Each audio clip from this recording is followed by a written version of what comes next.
She's a lamp. She's a chair. She's Carol Danvers. Nope. She's Kamala Khan, Miss Marvel. And we're about to dive right in right now.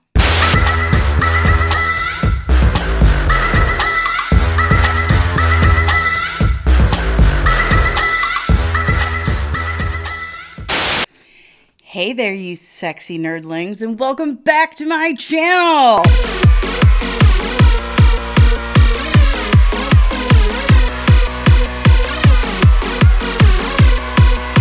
Alright, good job! If you're new, welcome. I'm Danny Sanssouci, licensed cosmetologist and registered super nerd, and this is Comics and Cosmetics, where I talk about whatever nerdy topic I've been obsessing about that week while doing my makeup at the same time, while you watch. Before we go any further, make sure to smash that like button, hit the subscribe, and ring the bell so you can get notified whenever I'm back with another one of these magnificent videos. This week, as I told you, from the future, we're talking about Miss Marvel.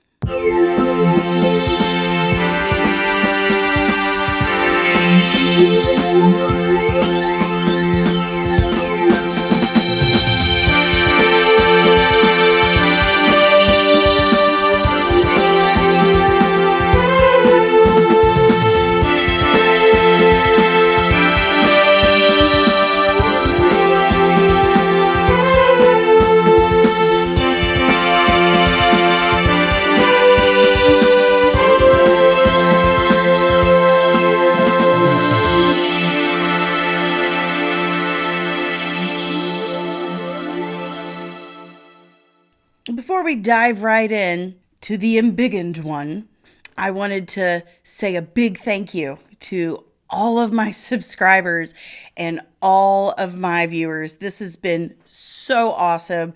Right now we're at 115 subscribers. I'm so excited.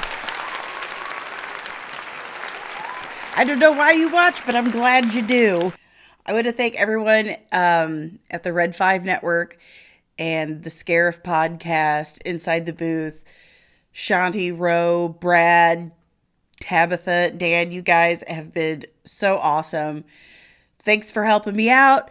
Thanks for the stickers. And Tabitha, look at that, our little work of art. If you caught that last Saturday, I went live on Dreaming Tabitha, and she taught me how to paint a very cute little Grogu. Look at him. I just want to snuggie him. Give him snuggies and loves. Also, thanks for coming by and hanging out with us on our first live celebration on Monday night. That was fun. Thank you, Shanti and Tina, for hanging out with me and having some lady time. Yes.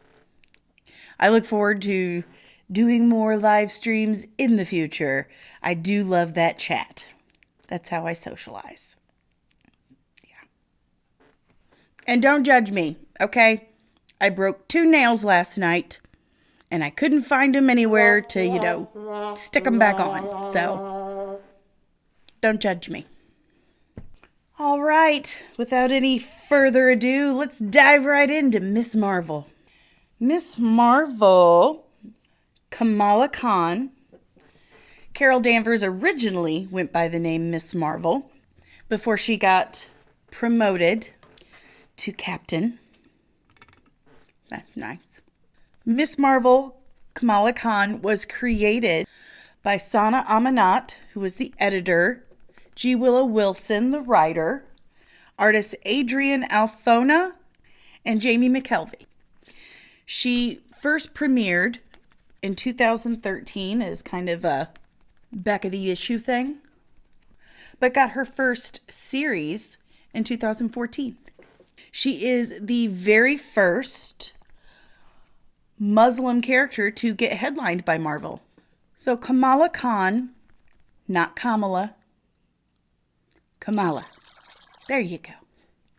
She is a Pakistani American Muslim teenage girl hailing from Jersey City, and The thing I love most about Kamala Khan is that she is very meta in the respect that she's us.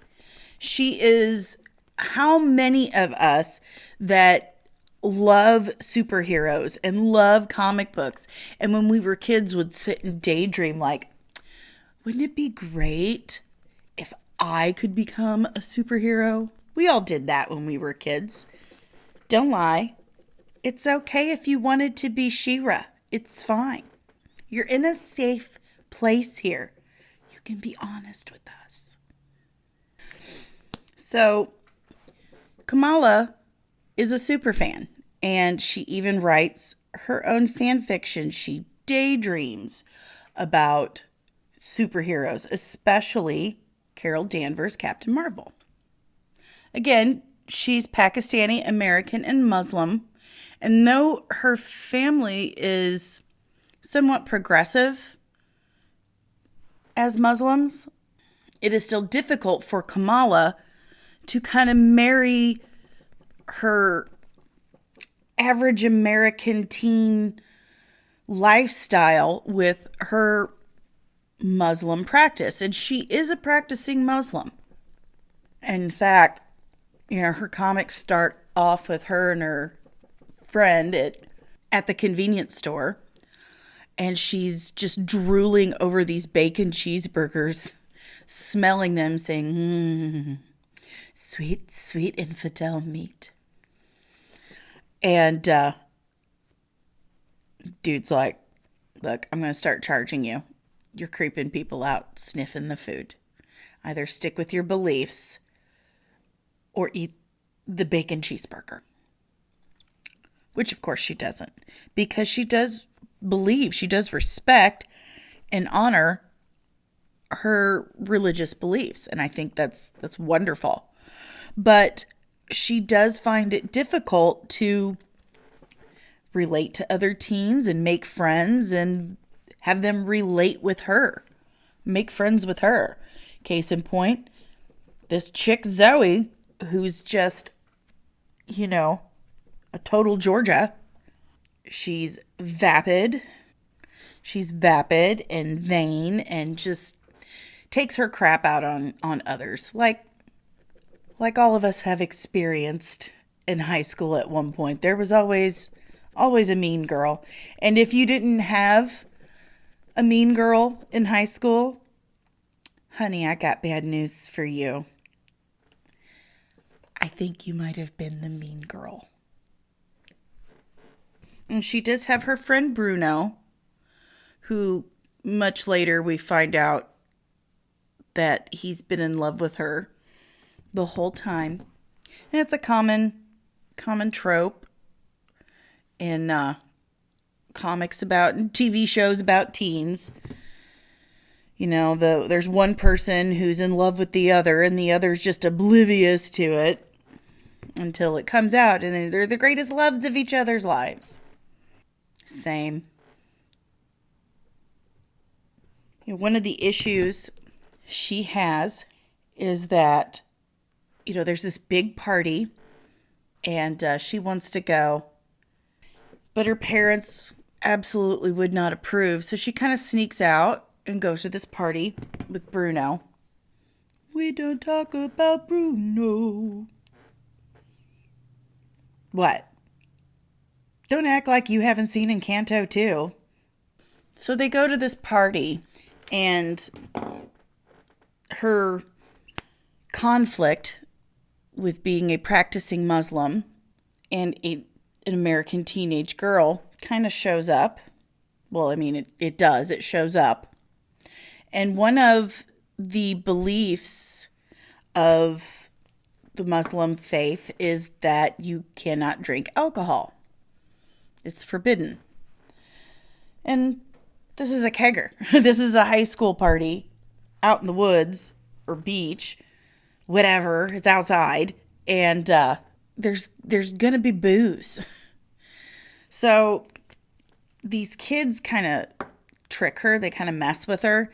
And they're like, here, have this. And she's like, is it just orange juice? And they're like, yeah, it's just orange juice. It's never just orange juice. Don't take it. So these little buttholes lie to her and they tell her that it's just orange juice. And then she goes to take a drink and yup, it's vodka. It's vodka. She immediately spits it out. And though she's kind of just spitting it out and not wanting to make a big thing out of it, Bruno starts yelling at them and telling them how unfair what they just did was, that they knew it was against her religion and forbidden for her, and they did it just to be buttholes. Good for Bruno. Good for you, Bruno. We don't talk about Bruno. Like I said, she was an Avengers superfan. A stan, if you will. I speak the language of today's youths. And she's, of course, wearing her Captain Marvel jacket, and which she wears a lot, and people pick on her for it. They call her a dork. After the alcohol incident, she kind of storms off as she realizes that they basically just wanted her there to make fun of her, that the only friend she really had there was Bruno. And she's understandably upset. Who hasn't been there in high school? So as she storms off, we see this mist roll in. And if you recall from the Infinity Saga, Black Bolt had released Pterogen Mist. What's Pterogen Mist, you ask? Well, I'm so glad you did. I'm happy to explain. You're welcome. In the Marvel Universe, we have discussed enhanced people that the government has made. We've discussed mutants, humans, evolved humans that were born naturally. Well, aside from normal humans and enhanced humans and mutants, we have Inhumans. No, not that. Never that. Never talk about that with me again. How dare you? We're not talking about that show. That was close. Inhumans, unlike mutants, aren't 100% human. They are the result of Kree experimentation from thousands of years ago. These inhuman genes were passed down to these descendants of those who were subjected to these Kree experiments. So basically, in the MCU, alien abduction is real, and it was conducted by the Kree.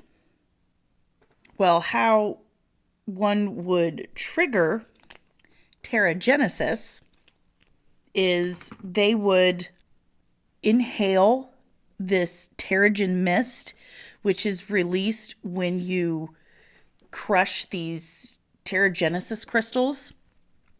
So once you crush these crystals, if an Inhuman breathes it in or is surrounded by this mist, it will trigger their Pterogenesis, and they will be enveloped in this crystalline-like cocoon. Inside this cocoon, they go through the metamorphosis that triggers their Inhuman gene. And that's when they come out, is when you find out what ability they have developed from this Pterogenesis. So Kamala storms off after the alcohol incident. Well, earlier during the Infinity Saga, Black Bolt, leader of the Inhumans in Marvel Comics, was fighting Thanos and released a massive amount of Pterogen Mist. This Pterogen Mist ended up traveling all over the world. And right when Kamala was storming off, the Pterogen Mist had reached Jersey City. And so here she is storming off, and she gets enveloped in this Pterogen mist, and it puts her into her cocoon. While she is in her Pterogen mist cocoon, so while she's undergoing Pterogenesis, she has kind of like this vision of Captain Marvel, Captain America, and Iron Man. It's kind of like this beautiful, almost Renaissance religious tableau with, Captain Marvel in the middle looking almost like Aphrodite rising out of the sea.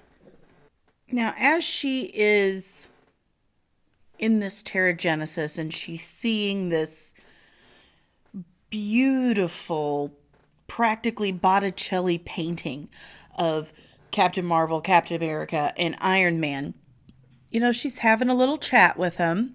They're discussing her future, and they ask her what she wants. Well, her response is, like any of us nerds would have said, was, I'm going to be like Captain Marvel. And they were like, okay, careful what you wish for. So as the Pterogenesis completes, so does her conversation with her 3 heroes. And the cocoon busts open and out comes Kamala. However, she doesn't look like Kamala. She looks like a young Captain Marvel, Carol Danvers. And she's like, what just happened? She soon discovers that she is able to enlarge or embiggen parts of her body. Like she can make a giant fist, like this huge fist, and go. She actually saves that bitch Zoe's life. Well, saves her, first of all, from getting assaulted, and then saves her from drowning. Like, that was nice of you. And she does it by embiggening her hand and scooping her up out of the water. She's a nice kid. She eventually learns how to restore her appearance to her own. And of course, does her very best Captain Marvel cosplay and starts, superheroing. Though she calls herself Miss Marvel after Carol Danvers' first moniker, she doesn't have the same powers that Captain Marvel does. And hers don't come from cosmic energy or an infinity stone like Captain Marvel's does. So the technical term for her power in Marvel Land is elongation. But for all intents and purposes, she is a shapeshifter. She can elongate her torso very, very far. She can elongate her limbs. She can alter her size, make herself larger or smaller, kind of like Ant-Man. She can make herself as thin as paper and slide through things. It's pretty impressive. She can also shapeshift into other people, as was demonstrated by her first emergence from the Pterogenesis cocoon. But she can also shapeshift herself into, inanimate objects. Handy dandy. There's been many times I wish I could have turned myself into a chair or a lamp. She could literally be a fly on the wall and you can hear what people are saying about you. Did you really want to know, though? She also has an increased healing factor, and she can heal from very extensive wounds. Very extensive wounds. But it wears her out. It drains a lot of her energy. I get it, girl. I'm tired all the time. Now, the whole story her origin, it really feels like Spider-Man in a way. You know, here she is, just a normal, nerdy kid, and she gets all these superpowers. So that awkwardness is there. That discovering yourself and what you're capable of is there. And that's what I love about Kamala Khan stories. And she hasn't been out for very long, but she is a young Avenger. And there's something just so relatable to her. She's us. She's anyone who's ever had a daydream or a hero. She's anyone and everyone who just didn't quite fit in. She's that kid who doesn't eat lunch in the lunchroom, but sits in the library and reads. Any of us that doodled and lived in our imaginations and made up our own little stories. Those of us who, into our adult years and middle age, are still fascinated and obsessed by these little two-dimensional, hand-drawn characters on paper. Kamala Khan is a love letter to fans who grew up reading comic books. To those of us who didn't fit in. You know, you don't have to be a Pakistani American or a Muslim to relate to her. And that's what I think is beautiful about her stories. It's for the underdogs, for the misfits. Now, according to the Miss Marvel trailers, it looks like they have changed a couple of things. And I know you're expecting me to be so irritated by it, but so far I'm not. As always, I reserve my judgment until I actually watch it. The Miss Marvel series is due to drop in June, and she's being played by Iman Vellani, and she really feels like Kamala Khan to me. She really feels like just a nerdy kid. I really love the hand-drawn comic graphics to display, because she has a lot of inner monologues. What teenage girl doesn't? Now, since the Inhumans do not exist in the MCU as of now, stop it. I said stop it with that. Nobody wants to see that. That's why Inhumans aren't in the MCU right now. But because they're not, we can't just say, oh, she's an Inhuman, and introduce all this Pterogenesis and stuff like that. Because it wouldn't make sense. That's a lot of stuff that they'd have to unpack. A lot. And a brand new TV show like this is not the vehicle to unpack that. You need a U-Haul, okay? Okay? A U-Haul. This is just like a little S10. And it's quite clearly a series that will draw in a younger viewership. So something I can watch with my kid. So it looks like she's going to be hit with some kind of cosmic radiation, similar to Carol Danvers' Captain Marvel. And it looks like she's at an Avengers convention. And so this happens there. And then she finds those cuffs. Is it Kree technology? Is that what we're doing? Like, she found Kree technology, and similar to us, as an homage to her actual origins as an Inhuman. Like, she finds something. She's like, ooh, this looks like, some Captain Marvel stuff. Just spilled stuff everywhere. And she puts them on and then gets hit by that wave of cosmic radiation. And we get the big fist we can see in the trailer, but she's not actually enlarging her hands. In the comics, she can enlarge, as we've already stated, she can enlarge her entire body. She can shapeshift and all that stuff. And how she does that is she borrows energy from her future selves, from different versions of herself in the timeline. So in the trailer, she does embiggen her hand, but it doesn't look like her actual hand. It looks like it's this cosmic energy, like it's a projection of herself, much like the Green Lantern.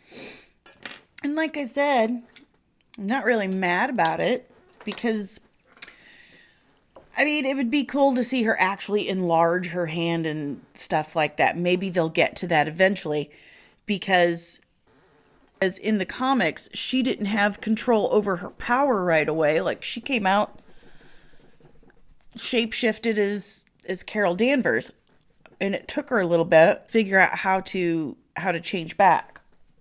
And then she could, embiggen herself. And she yells, "Embiggen!" So far, from what I've seen, it looks like it's going to be a pretty adorable show. And I feel like it's a little bit of something that the MCU has been missing. Since, we're not going to have Spider-Man for the time being, and we're introducing the Young Avengers, I mean, we should probably get on that, right? It's nice to visit these aspects of the MCU, because here she is, this young girl that has been idolizing these people her whole life. And she kind of looks at it how we look at the MCU. You remember the first time you watched Iron Man in 2008? You just knew something special was happening. She's a kid who's different than the other kids she goes to school with, and she wants to fit in, and she wants to be liked for who she is. Relatable. And then she gets these amazing superpowers, and she gets to live her dream. Who wouldn't love that? Who can't relate to that? I imagine it's a similar feeling to finding your tribe. You're out there in the world and you feel alone until you find people like you, and then you don't feel so alone anymore. You have people you can relate to and who love, respect, and appreciate you for who you are. That's a beautiful and special thing. This series has a freshness to it, like fresh air. It really feels like it's going to be a stark contrast to our other MCU series, like Moon Knight that's getting ready to come out. Want to know who Moon Knight is? Got a video for that. And for me, you need to have that balance. You need to have your gritty, darker, more mysterious series, okay? And then you've also got to have something joyful and lighthearted, something that makes you just feel good. That has definitely been Miss Marvel for me. She is a feel-good, relatable character. A lot like Spider-Man is. Very similar to how Spider-Man is. And there you have it, nerdlings. That's all I've got for you today on Miss Marvel and our Miss Marvel look. If you like the content that I'm putting out there, please smash the like button, hit the subscribe, and embiggen that bell so you get notifications when I'm back with another video. We've got some great updates coming, guys. We've got some really big stuff in the works. We're talking a new podcast.